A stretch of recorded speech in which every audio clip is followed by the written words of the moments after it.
এইবাৰ আমি দশম শ্ৰেণীৰ পুনৰালোচনাৰ 26 নম্বৰ প্ৰশ্নটো চাওঁ। 26 তাত তোমাৰ দুটা চুঙা দিয়া আছে, চুঙা এ আৰু চুঙা বি। চুঙাৰ ব্যাস দিয়া আছে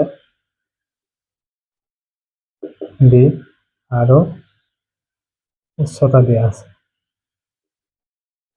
ঠিক তেনেধৰণে ইয়াতো ব্যাস দিয়া আছে আৰু উচ্চতা দিয়া আছে।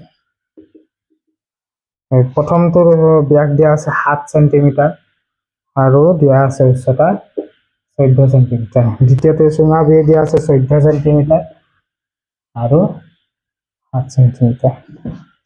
যদি আমাক উলিয়াব দিছে কাৰ আয়তন বেছি, আয়তনৰ তুলনা কৰিব দিছে, আয়তন কাৰ বেছি। আয়তন উলিয়াব লাগিলে আয়তনৰ সূত্ৰটো আছিলে পাই আৰ স্কয়াৰ এইচ। আমি আমাক কি লাগিব, ব্যাসাৰ্ধ লাগিব, এইচ লাগিব। এইচটো দিয়া আছে, ব্যাসাৰ্ধ দিয়া নাই, ব্যাস দিয়া আছে। গতিকে আমি দুয়োটাৰ ক্ষেত্ৰত আমি কি উলিয়াই ল'ম, ব্যাসাৰ্ধটো নিৰ্ণয় কৰিম। ব্যাসাৰ্ধ হ'ব ব্যাসৰ আধা, গতিকে 7ক 2 দি হৰণ।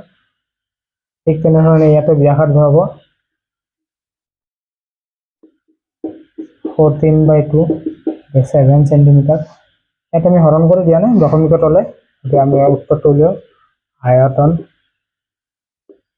আয়তন হ'ব পাই আর স্কয়ার এইচ 7/22। আর স্কয়ার আছে 7/2 হোল স্কয়ার। এইচৰ মান 14। আয়তন হলে সেন্টিমিটাৰ কিউব। এটা আমি কৰিলো 22।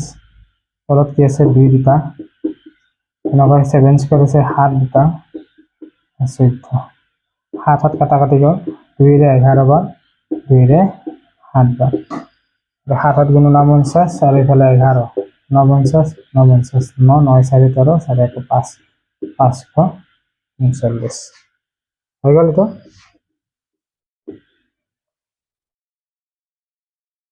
7 দুটা 14 কাটাকাটি করলে আমি উত্তরটা পাই গেল সেন্টিমিটার কিউব।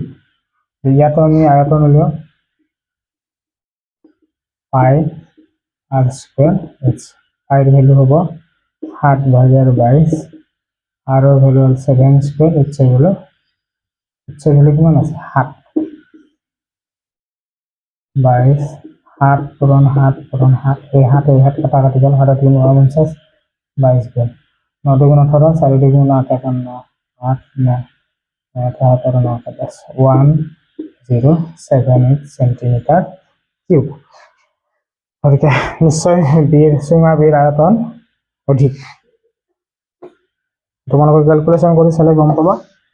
আমাৰ আয়তনৰ সূত্ৰত আমি বহাই দিছো দুটা, আৰ আৰু এইচৰ ভ্যালু বহাই দিওঁতে আমি গম পালো চুঙাৰ আয়তন ইমান আৰু চুঙা বিৰ আয়তন ইমান। গতিকে কাৰ আয়তন বেছি হ'ব, চুঙা বিৰ আয়তন।